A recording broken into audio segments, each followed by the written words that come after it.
കോതമംഗലം കുട്ടമ്പുഴയിൽ യുവാവിനെ കാട്ടാന ചവിട്ടിക്കൊന്നതിൽ പ്രതിഷേധം ശക്തം.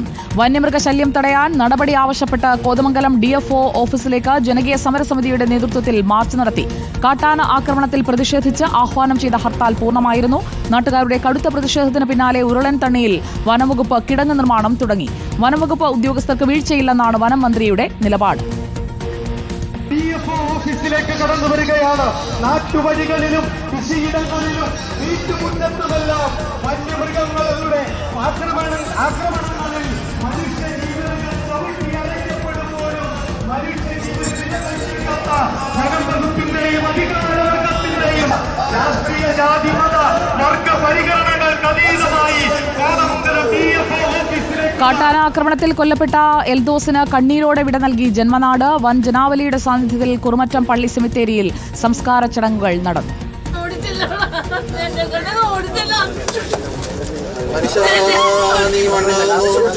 ഈ മണ്ണിലേക്ക് തിരികെ ചേരുമെന്ന് ഞങ്ങളുടെ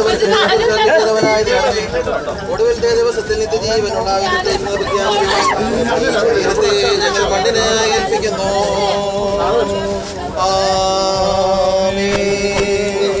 സൈഫുനിസ അലിയാറും അഞ്ജലി ശ്രീതാരാജുമാണ് നമുക്കൊപ്പമുള്ളത്. സൈഫുനിസ അലിയാർ, പ്രതിഷേധം അവസാനിച്ചോ? എത്രത്തോളം വലിയ പങ്കാളിത്തമാണ് ഈ പ്രതിഷേധത്തിൽ നമ്മൾ കണ്ടത്?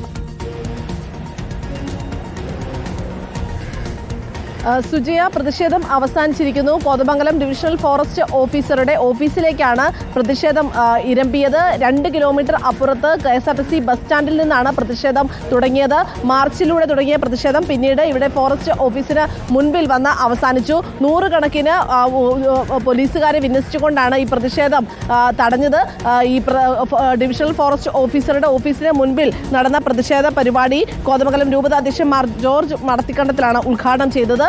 വലിയ രീതിയിൽ വനം വകുപ്പിനെതിരെ വിമർശനമാണ് അദ്ദേഹം പ്രസംഗത്തിലുടനീളം നടത്തിയത്. വനം വിസ്തൃതി വർദ്ധിപ്പിക്കാനാണ് വനം വകുപ്പ് നോക്കുന്നതെന്നും ജനങ്ങളുടെ ക്ഷേമമല്ല ഈ വനം വകുപ്പിന്റെ മുന്നിലുള്ള ഉത്കണ്ഠ എന്നുമാണ് അദ്ദേഹം പറഞ്ഞത്. ഇപ്പോഴും ജനപ്രതിനിധികൾ അടക്കമുള്ളവർ ഇവിടെ നിന്ന് പൂർണ്ണമായും പിരിഞ്ഞു പോയിട്ടില്ല.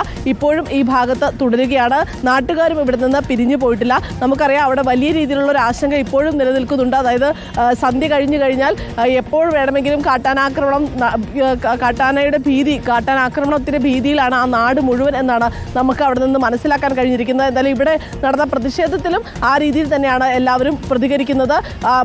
ഇവിടെ നിന്ന് നടന്ന പ്രതിഷേധത്തിൽ കോതമംഗലം MLA, മൂവാറ്റുപുഴ MLA അടക്കമുള്ളവരും എറണാകുളം DCC പ്രസിഡന്റ് അടക്കമുള്ളവരും എല്ലാം തന്നെ പങ്കെടുത്തിട്ടുണ്ട്.